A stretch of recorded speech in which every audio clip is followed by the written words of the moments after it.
Hello and welcome to the Long Day's Journey into Film podcast. I'm Russ, here with my co-host, Skeet Ulrich, and a very special returning guest. John Malkovich. Yeah, your second time. Last time you were on, last time we had good old Malkovich on here. It was the first Possession episode back in October, so it's nice to have you back on. I'm glad to be back on. Yes. So it's episode number 20. I'm not sure if that's really a milestone or not, but it feels like one because it's an even number, and it's a 10. I guess. I don't know. I feel like number 25 is 25. It's probably that's more of a milestone. Yeah. It doesn't really matter. They're all just numbers anyway. You know, like everyone thinks like number 100 is like this big milestone. It's like, it's just a number. Like it just feels special. I mean, it is. We got to talk about some really good like sex movies at number 69. Fucking Boogie Nights and what's it called? I want to talk about the Cronenberg crash, and I want to talk about that weird like racist crash. Just to be cheeky, have like a double feature crash episode. Crash 1 and Crash 2. Yeah. We should do like a In the Realm of the Senses episode for number 69. Short Bus. Yes. And a Serbian film. Anyways. Yeah. Anyway, yeah, all my favorite. That's definitely my favorite erotic movie, a Serbian film. So today we'll be discussing the entire Scream franchise. We haven't done a whole franchise or like whole horror franchise episode since Hellraiser, which was like one of our first episodes. So this should be fun. Here's my first episode. Yeah. Did we talk about any like full series of movies since then? I don't really remember. I don't think so.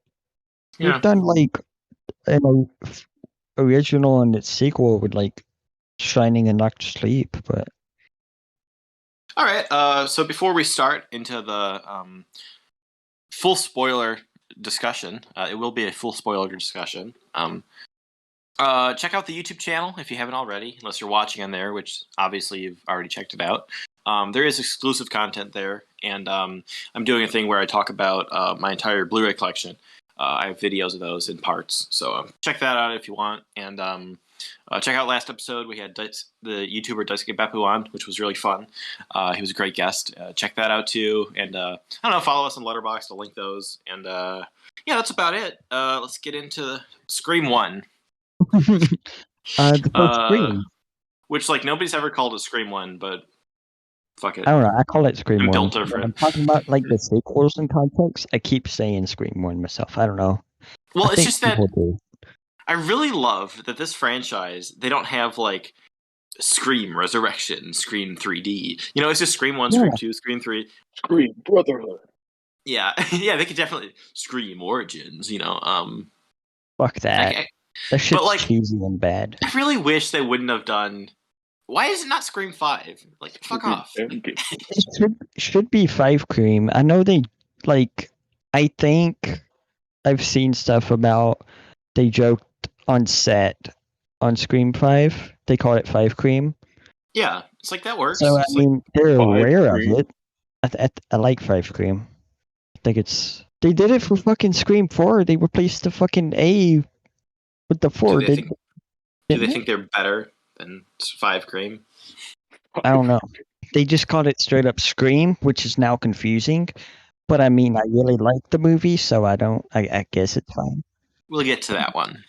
So, what's the general premise of Scream 1 from 1996, directed by Wes Craven? Which we seem to talk about a lot of Wes Craven movies. We talked about Last House on the Left and Nightmare on Elm Street. Wasn't there even another one we talked about somewhere in there? I don't think so. Didn't you guys talk about Hills Have Eyes or something? No, not yet. I'd like to talk about that though. It's a decent movie. I'd like to talk about the fucking remake. The remake's great, but anyways, Scream. Yeah, the general premise of Scream. Killers stalk a small town in California. Boom, there you go. Yeah, it's a very simple slasher premise, but it's actually more to the movie than just being a simple slasher. There's something special about these killers. Yeah, they're cinephiles. Maybe we should just fucking read the goddamn description on like. No, because when you do Letterboxd. that, it always sounds very contrived. It's like, in the secluded town of Woodsboro, California, a vicious killer stalks teenagers. It's like nobody fucking talks like those descriptions read. So it's better to just Yeah. say whatever the fuck. So what do we think of this movie? Because this is my third watch. First time I watched it was like a couple years ago. When I was just going through all the horror Blu-rays I own, and I thought it was decent. And then I rewatched it earlier this week. And I thought it was decent again, But after watching all the sequels, I rewatched it again last night, and I really love it now. I think it's great. So what do you guys think of it? This is my favorite horror movie of all time. Fuck yeah. So I think very highly of this movie. I guess I could say I kind of grew up on horror. Like I've always had an interest in horror. But I never really realized it until I saw Scream, and then it like fucking clicked for me. And I'm like, this is what I want to do with my life. Whether it be just involved in horror or directing film. But yeah, this film means a lot to me generally. John Malkovich, what do you think of it? It's a very iconic slasher, that's for sure. Yeah. And it sort of reminded me of a giallo in some parts. Because of the masked killer. I never really thought it like considered the. Is it giallo? I thought it was like giallo, not giallo. Giallo. I don't know. Made I up don't know how from to fucking pronounce it.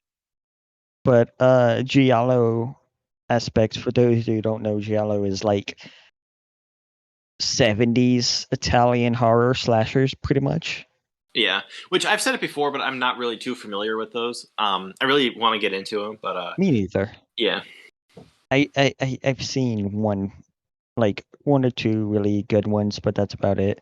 Anyway, I've never really considered the giallo aspect of Scream, even though it kind of makes sense.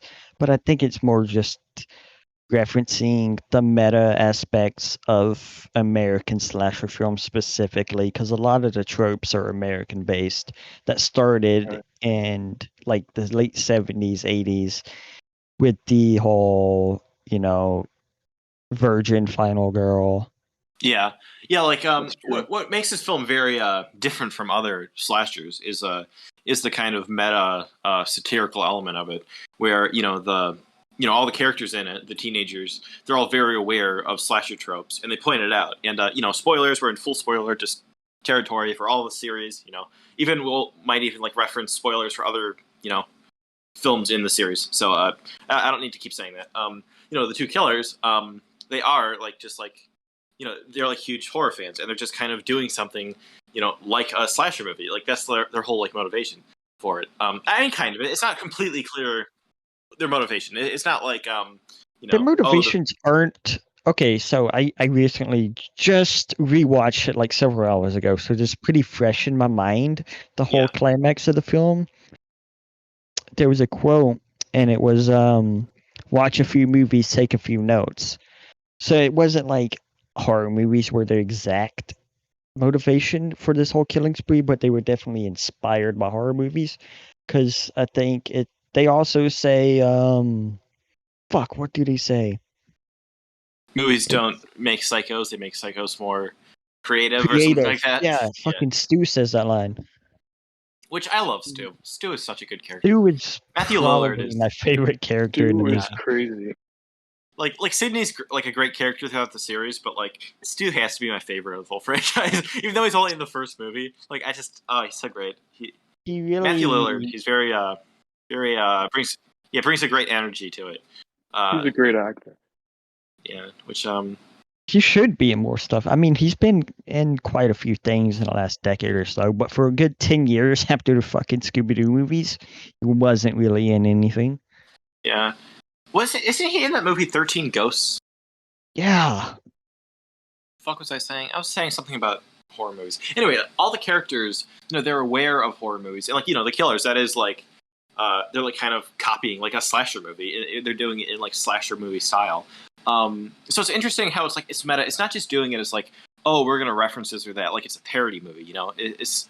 I mean, I'm not sure if that's quite parody, but like that's something I think the sequels kind of miss is how the first movie it's not just references for like the sake of being like meta. It's like actually a part of the movie. You know, that is like the whole motivation behind it. That is like, you know, the characters, they act like, you know, how like if some kind of like slasher-esque, you know, slasher movie-esque killer was going around killing teenagers, like you know, teenagers would probably be like referencing horror movies and like saying, I mean, some of it's a bit goofy, you know, like the what's his character's name? Randy, is it? Randy. Yeah. No, that's like the most iconic part of the movie, Yeah. you could argue. It's the whole scene where he describes your role as a horror. Yeah, which is a great scene. I really love that. But it's like, you know, they're aware of that, and the killers are aware of that too. And that's, you know, kind of, you know, it just really works for me. Because I think it's like, it's not just being meta as like something, I'll get to the other movies, which I think this element of it doesn't work. But like, it's not just being meta for the sake of it, and like being like trying to be really clever. It's actually, that's the whole reason the movie like is happening the way it's happening. I don't know. I'm going on. I kind of disagree with what you said about how the other sequels don't do it as well. I mean, I've seen these movies quite a few more times than y'all have, so these things are. It sounds like I'm bragging, but I've definitely picked up on things these past rewatches that I have never picked up on before. But the sequels definitely do lean into that meta aspect more than you think.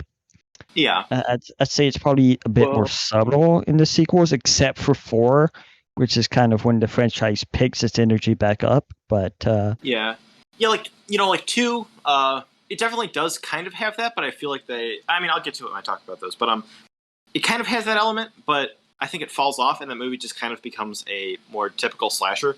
And 3, 3 feels generic. 3 is a fucking 3 fucking mess, sucks. but Yeah, I kind of fucking hate 3. I can't wait to roast it. But and then 4, it goes back to the same type of energy, and then 5, I think it really yeah, I don't know. I'll get to that. But yeah, I think this one does the meta elements of it the best. And even though sometimes I think like maybe there's a little bit too many references, I don't know. Like sometimes it just felt like a bit much. I don't know. The last rewatch, I didn't think it was like as bad. It's like just sometimes maybe a little bit too many.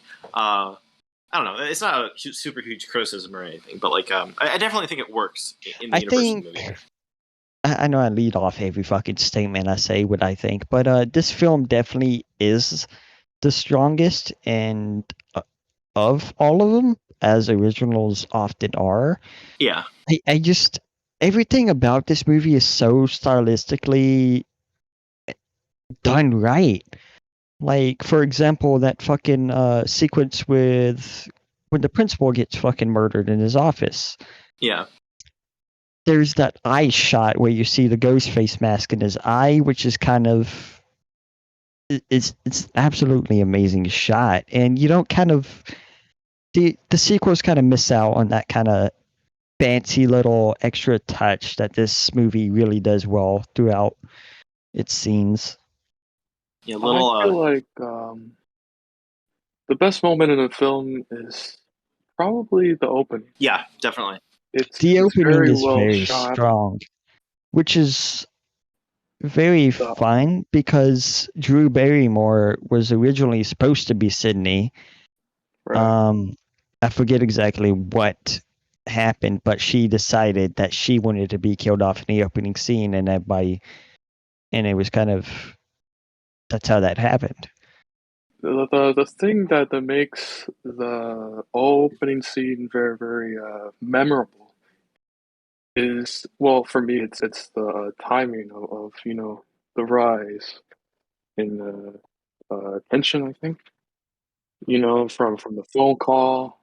Yeah, how it like escalates is very well done. Yeah, that's the word. That's the word.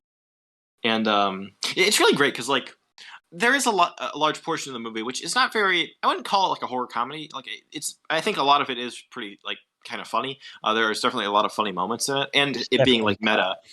You know, definitely it being meta. It's not, maybe some parts doesn't seem like it's taken as seriously. Where the opening scene is very serious. Like that's straight out of us.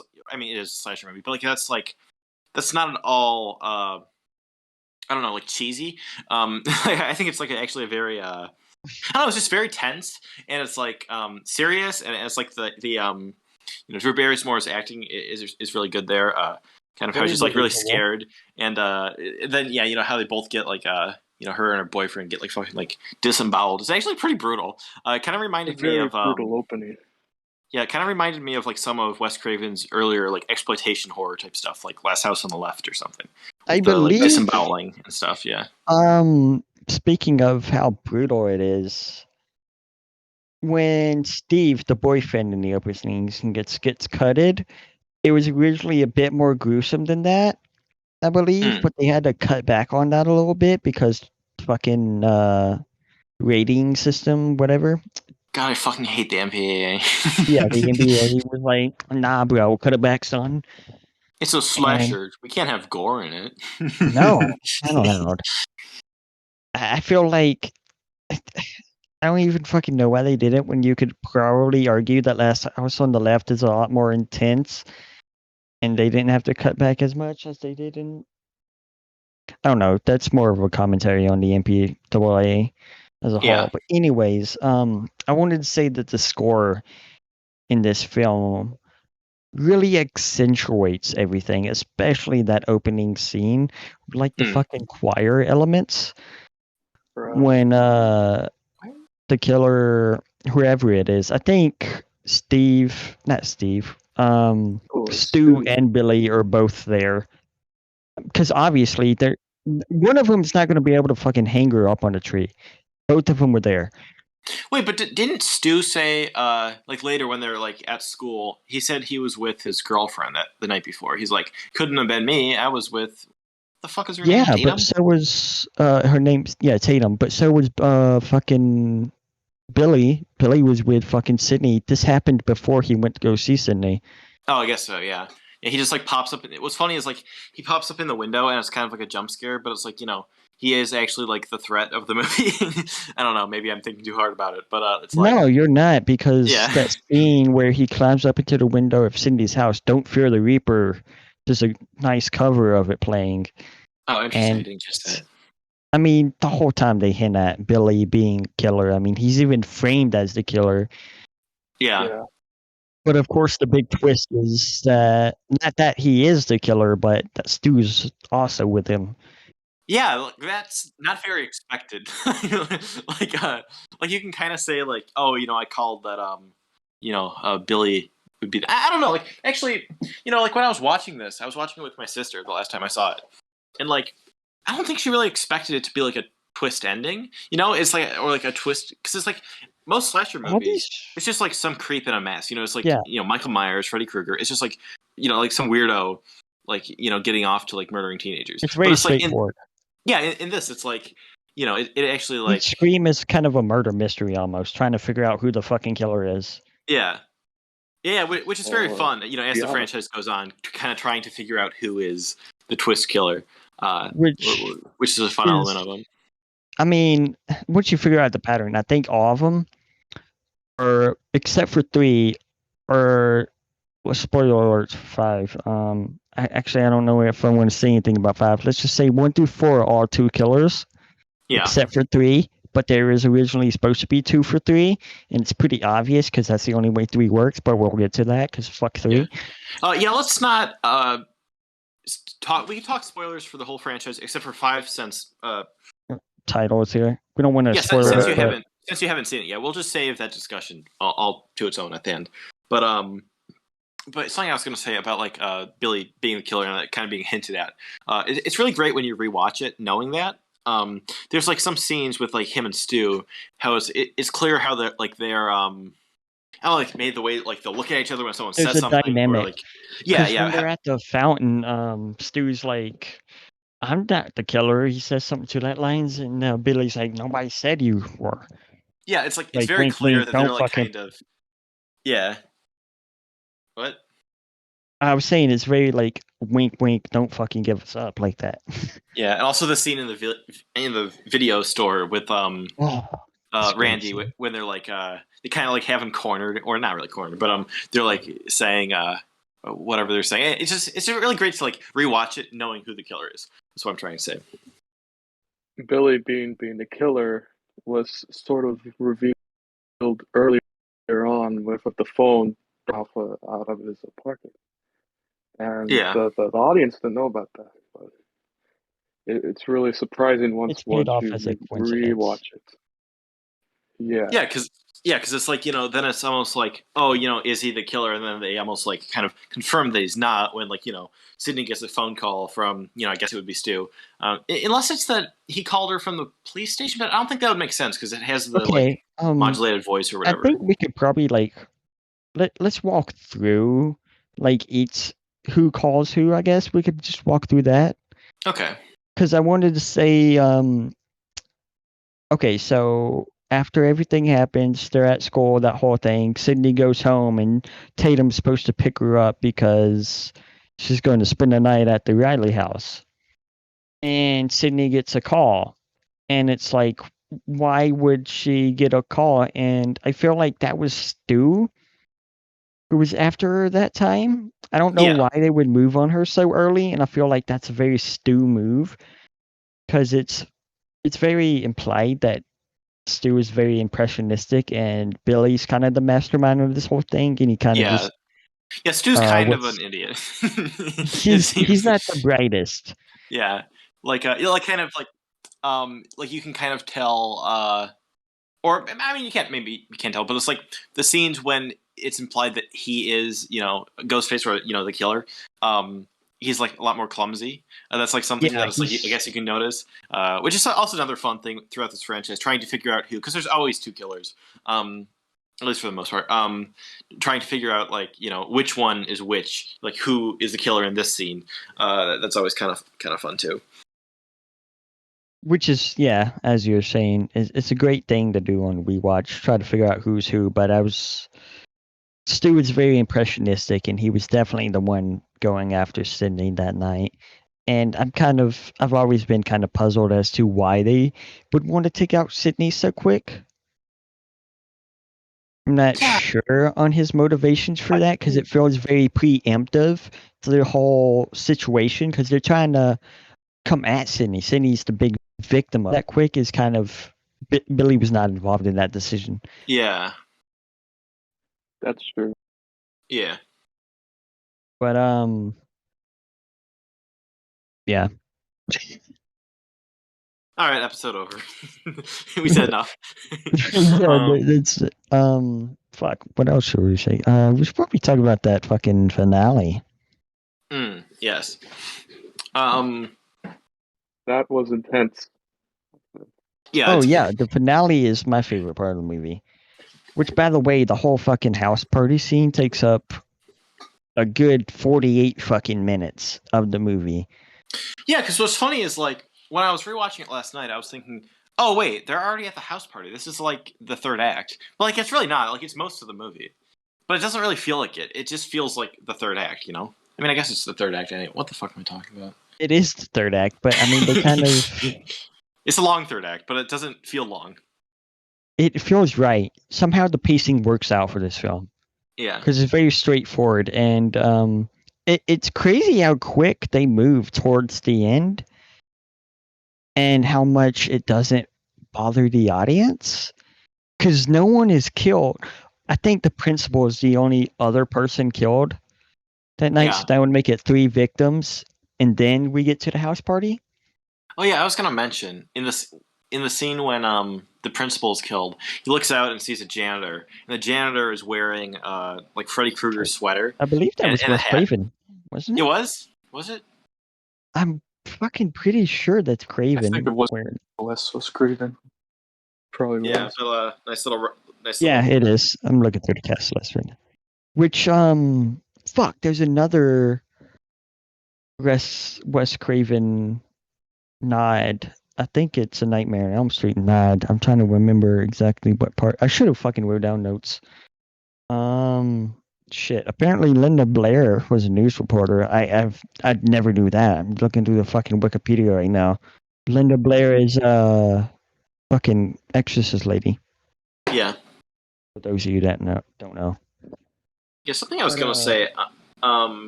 I'm not sure if this is a reference. I kind of feel like it is since there's so many references. But is Billy Loomis? Is that like a reference to like Loomis from like Halloween? Yeah, Yeah, probably. Yeah. Yeah, pretty sure. it's definitely Halloween. I mean, Played fucking by- Billy Loomis quotes. Doesn't he quote Norman Bates? Who says it? Yeah, when we all he go a little reveals crazy Killer? sometimes. Yeah, Yeah. which is a great reveal, by the way. Yeah. It's very like, bruh. They Halloween is a big part of this movie, and I know it's Kevin Williamson, the writer's reason for even getting to horror in the first place. And the whole movie is kind of almost styled like Halloween is in a way. Yeah, like they're even watching Halloween. Like in the scene when, Randy's doing like the rules of horror, like they're watching it and they're talking about like, Jamie Lee Curtis and stuff. And, like, when Randy's sitting there saying like, look behind you. I love that part where he's like, look behind you, and like, fucking, the killer is coming up behind him. The killer's behind him. And then Gail and the cameraman are like, or is it just the cameraman? I forget. But like they're watching on the thing, like basically being like, look behind him. Yeah. It's great. cameraman and Sydney, because Sydney's running away from. Yeah, that's right. And he's And like, then there's a 30-second delay. by the way, I really like the cameraman in this movie. He reminds me of Kevin Smith. He looks like Kevin Smith. I mean, the first time we're introduced to him is when Gail is trying to get like a fucking scoop. And she's like, Jesus, get the camera. And he's like, my name's not Jesus. Yeah.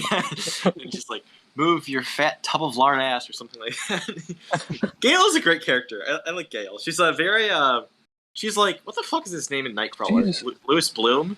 I don't know. Lou Bloom or something like that. She's like, I don't know, like she's kind She's of very like opportunistic. She's always on the move for a new scoop. Yeah, which she's I always, Gail is a good character, but that's sorry for cutting you off. that's fine. But like that's kind of also an issue, like I kind of now have with her, because it doesn't feel like she's just trying to move forward and she's trying to get out of Woodsboro. Yeah. And she seeks fame more than she does what's the word, companionship, I guess, with the people she was in Woodsboro with. I don't know. I feel like she doesn't treat Dewey as right as she should. I don't know. I think that annoys me throughout the franchise, honestly. It's like every movie, it's like Gail and Dewey's relationship. It's like it starts out like she's just kind of using him, and then like they slowly start to like each other over the course of the movie. But then it's like the next movie, they hate each other again. Yeah. And then it's the same fucking character arc in like 2 and 3. in like 3 movies. I fucking hate that. I mean, or like especially 2 and 3. It's the exact same character arc. That annoys me. But like, yeah, she's very I don't know. Like, she doesn't really care about the people. She just wants to like get fame and like she's using everyone to get to where she wants to be. And I mean, she eventually does end up in that position, and then it's played off like, oh, she's loves everyone, whatever. That's in 5. We're off not getting to that at the moment. I love when Sydney punches her. That's a great moment. Oh yeah, 1, 2. Because she is the reporter who broke the case on Sydney's mother, which is also we kind of totally skipped over this. The big motivation for the film, because it's implied that Billy Loomis and Stu were the ones to actually kill her mother. Yeah, which is a bit odd. I'm not really sure how I feel about that, to be honest. I feel like that when that's revealed, I forgot that was like a reveal when I rewatched earlier this week. And it's like, I feel like that element of it almost could have been cut out, like with the whole what the fuck is his name? It's like Cotton or some shit. Cotton Weary. Yeah. I don't know. I almost feel like that, and like the kind of implied history between Sydney and Gail. I don't know. I guess it's not really expanded on that much in this movie. It is more in the sequels, but like, especially 2. But like, I don't know. I almost feel like the like having Billy and Stu have killed her mother is just, I don't know. That feels a bit off to me. I don't know. It doesn't quite work for me. Agree. I mean, because Billy's motivation for killing Maureen Prescott is that she was sleeping with his father. Yeah. Yeah, but like when he's saying that, I mean, yeah, that is like the motivation. But like when they're saying that, it's like, all right, what's our motive? Actually, have either of you seen Funny Games? Yes. No, I haven't seen it yet. Okay. It reminds me of a scene in that where it's like they're saying some of the characters are like, "All right, why are you doing this?" And they're like, "Oh, why are we doing this?" And like they give all these different reasons.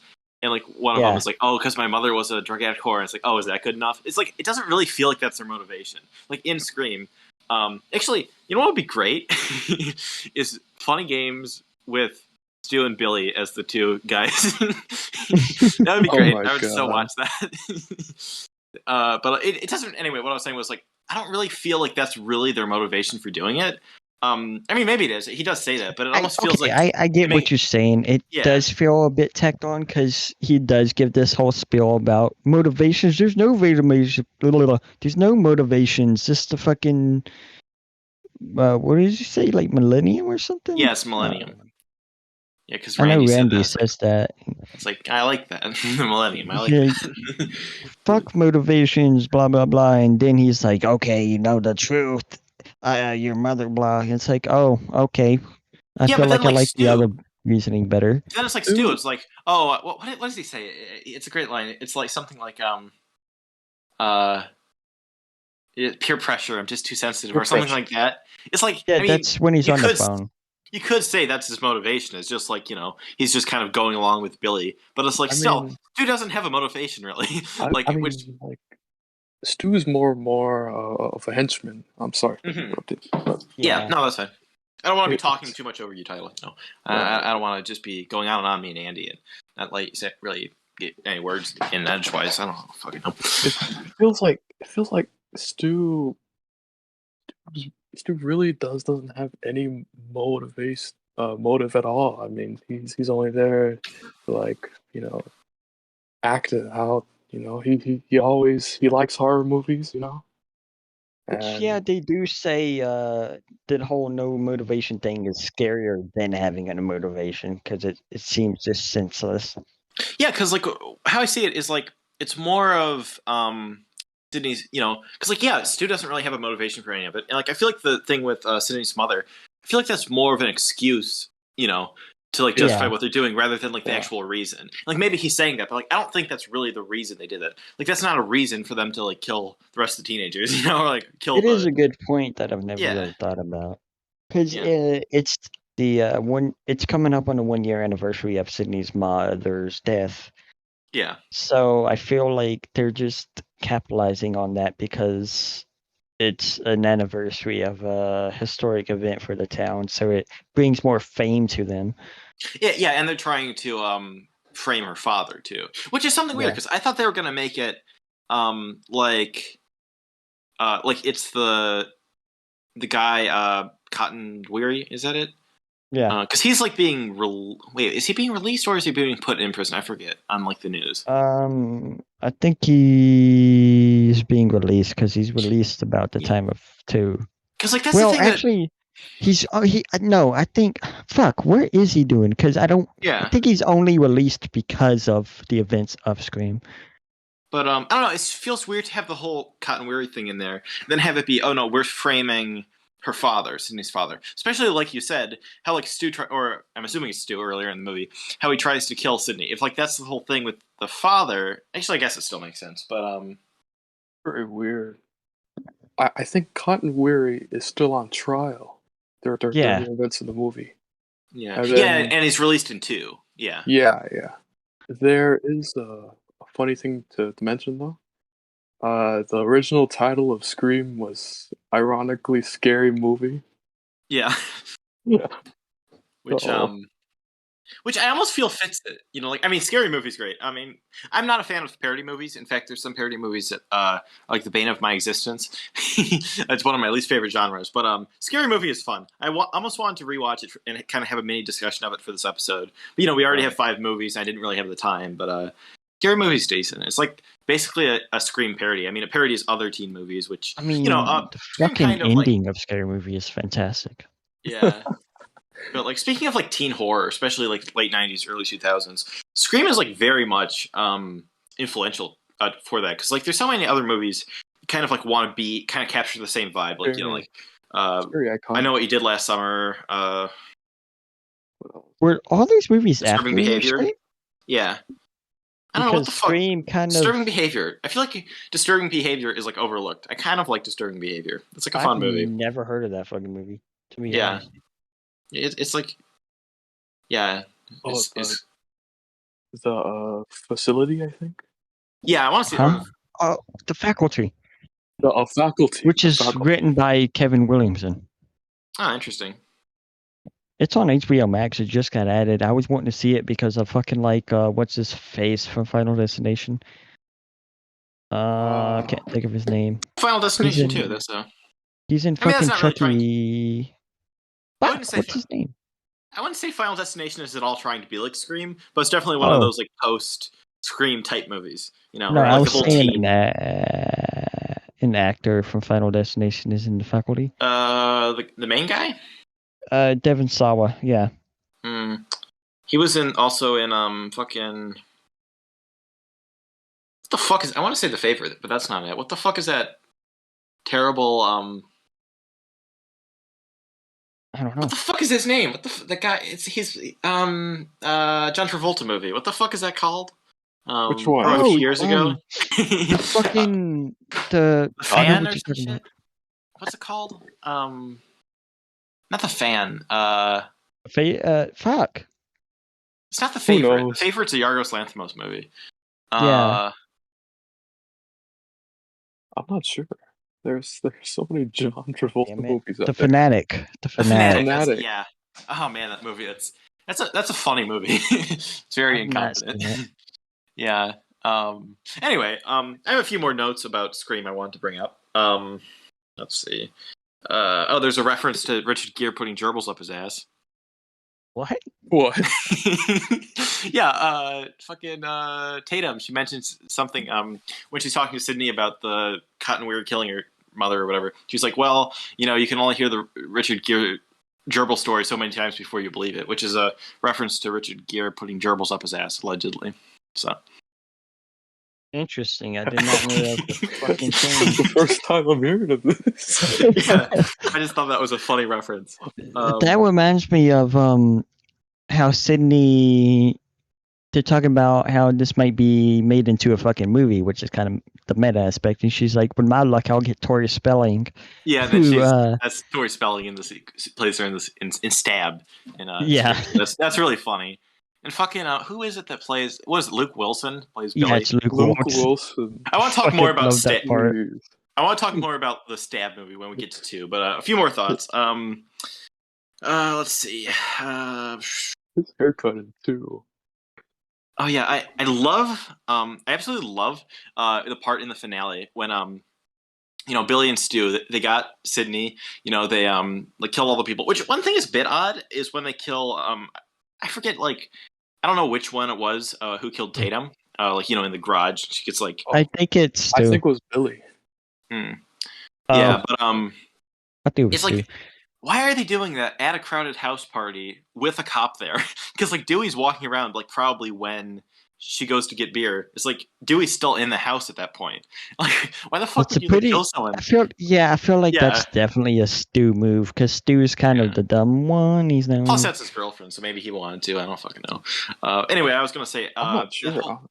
That whole scene when they got Billy and Stu have Sydney and like her father is all tied up, like they have it, and like they could just kill her right there, but instead they go on, which is like kind of in line with the kind of not just slasher villain, but like the like typical villain, like laying out their whole plans. Yeah, I would for real long.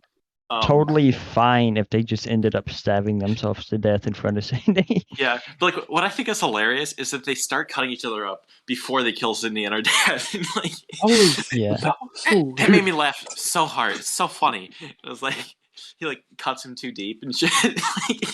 That's just that made me laugh. I'm feeling a little woozy here. Yeah, great scene. Yeah, I don't really have too much more to say about it, to be honest. But I think I mean, I love this movie. I could probably find something to talk about it. Something to say about it more, but we have 4 other movies to cover, so we should probably. We've already been talking for 45 minutes, so yeah. I guess I wanted to point out. I really love how, the Ghostface Which isn't really like one entity. It's always a different person. Like even scene to scene, it's usually a different person. But the killers, they're not that organized in this movie. It's like there's points where it's like, I think when they first attack Sydney, it's like they're actually like tripping over shit and like, it's not like Michael Myers where it's just like he's just gonna like be real cold, just walk up and just stab you to death. It's like they're actually like fucking. It feels like a real person. They're humans. Yeah. Yeah, because it's just like some teenagers like killing their friends. It's like I don't know. I just which I like about which I think in some of the sequels they kind of miss the mark. There's a scene in 2 I'll talk about, but yeah, how would you rate this? Earlier this week I gave it a 7, but now I give it a very solid 8 out of 10. I very much love this movie. It's one of my favorite. I guess it's one of my favorite slashers. Yeah, it's very fun. I enjoy it a whole lot. As I said before, I'm very biased toward this movie. It's a 5 out of 5 for me, and Nice. that's never gonna change.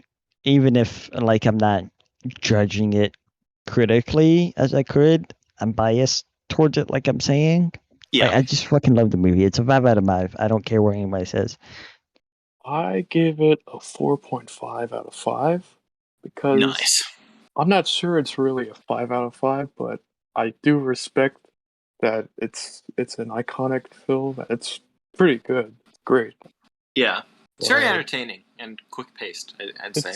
it's not up there for the 5 for me. Maybe on the rewatch, perhaps. I guess. I'm not sure. I mean, like I said, it's a 5 out of 5 for me because it's what started me into horror. But anyways, Yeah. Scream 2. As for like, we got to do the thing. We usually do what our favorite scene. Or actually, we usually say like some negatives. Like, what do you think are some negatives of this movie? I would say, like I said before, I think the maybe a little bit too many references. It just felt like a bit much in points, but like or a bit excessive. But like, I don't really care. Especially rewatching it again this week. I watched it twice this week, which I already said like 5 times. It didn't really bother me as much the second time. Maybe it was because I was very drunk, but it was like I just didn't really care, especially after seeing the sequels. Also, like I don't really have any major issues with it. Like I think it's very solid for being like a fun teen slasher that actually has like some like meta kind of commentary on slashers and yeah. No, I don't really have too many negatives with it, to be honest. I don't either. I feel like the entire Scream series as a whole could be a little bit shorter. Yeah. Yeah. Like around like 100 minutes. Or 90 I feel like this one is like the perfect length for what it is, but the sequels are too long. I definitely think the sequels are too long. I think all the sequels probably could be like 80 or 90 minutes. They don't need to be 2 hours. In this film, it goes by fast. It's a perfect pace.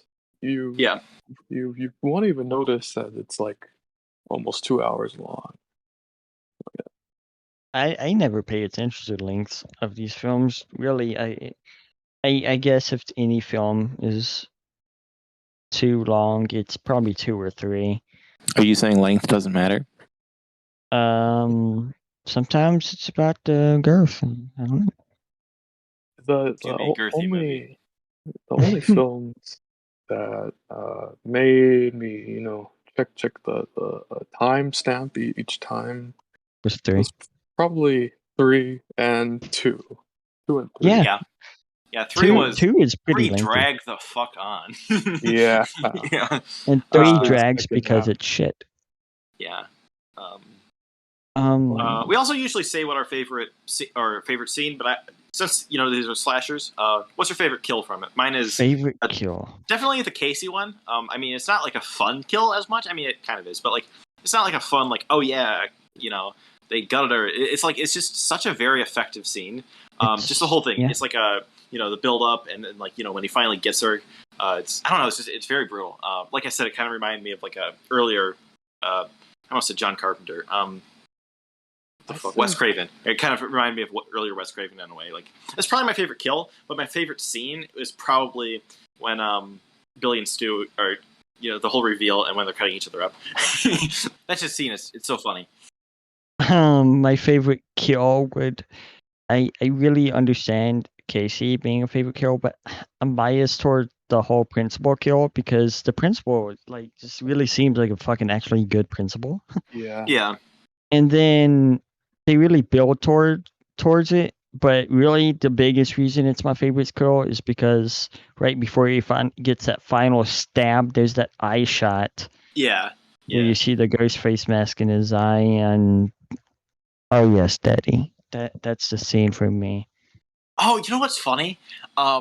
When they're like, I forget if Dewey says it or something, or if it's on the TV. That's what it is. I think. I don't know, actually. But they're like, oh, the principal has been killed and is hung up on the football field on the goalpost. They're like, fuck yeah, let's go see.